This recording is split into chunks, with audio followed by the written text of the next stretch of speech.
Assalamualaikum warahmatullahi wabarakatuh. Perkenalkan, nama saya Triana Amalia dengan NIM 2030202232. Di sini saya akan menjawab pertanyaan ujian tengah semester mata kuliah Pengembangan Media Pembelajaran dari dosen pengampu Ibu Dr. Hoirawati MAG. Soal yang pertama adalah macam-macam jenis media. Yang pertama, media visual, di mana media visual adalah media yang berunsur dari indera penglihatan, seperti contoh foto, ilustri, diagram, dan lain sebagainya. Yang kedua, media audio. Media audio adalah segala macam bentuk media yang kaitannya dengan indera pendengaran, seperti kaset, radio, musik, dan lain sebagainya.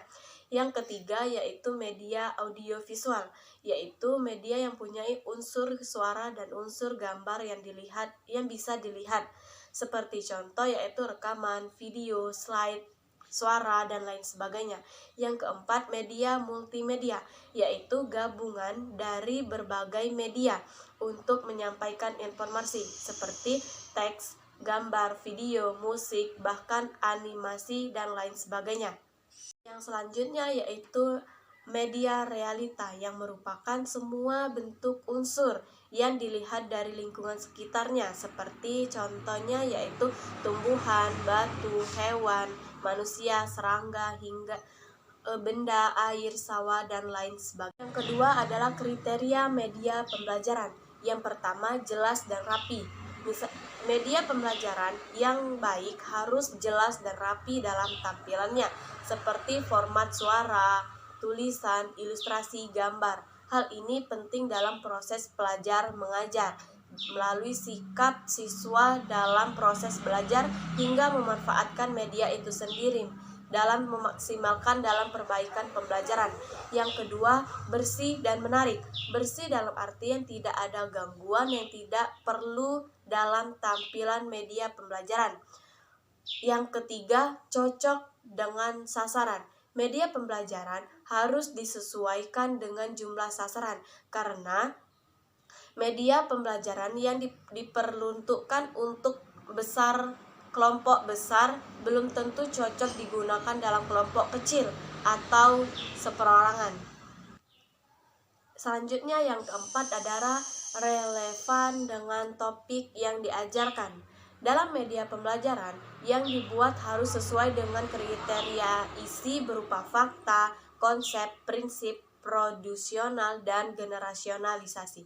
Yang kelima, sesuai dengan tujuan pembelajaran, di mana media pembelajaran yang dibuat harus sesuai dengan mengarah ke tujuan pembelajaran. Tujuan instruksional dalam pembelajaran media ditetapkan yang secara umum dalam mengacu pada satu dari tiga kognitif, afektif, dan psikomotor. Selanjutnya yang keenam adalah praktis, luas, dan tahan. Dalam media pembelajaran harus bersifat fleksibel, yang artinya media dapat digunakan oleh siapapun dan dimengerti oleh siapa saja. Yang ketujuh, berkualitas baik, di mana media pembelajaran harus berkualitas baik dalam menerapkan semua aspek pengembangan baik visual maupun gambar fotografi. Yang kedelapan, ukurannya sesuai dengan lingkungan belajar. Dalam media pembelajaran harus disesuaikan dengan situasi atau kondisi dari lingkungan atau tempat media yang digunakan. Seperti contohnya saya ambil dari media pembelajaran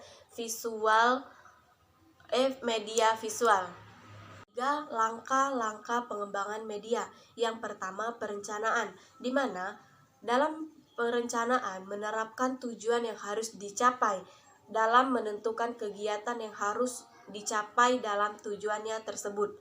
Yang kedua, penulisan naskah, di mana naskah dalam perencanaan berprogram media secara umum dapat diartikan sebagai pedoman tertulis yang berisi informasi tentang bentuk visual yang akan disampaikan. Naskah ini perlu dibuat karena melalui naskah inilah tujuan dan materi dituangkan dalam kemasan sesuai dengan jenis media tersebut. sehingga media yang dibuat benar-benar memiliki kesesuaian dalam tujuan. Yang ketiga yaitu produksi. Produksi dalam menghasilkan media pembelajaran, suatu kegiatan sangat memerlukan tahap terakhir. Yang keempat yaitu evaluasi. Dalam evaluasi ini merupakan suatu proses yang sistematika dalam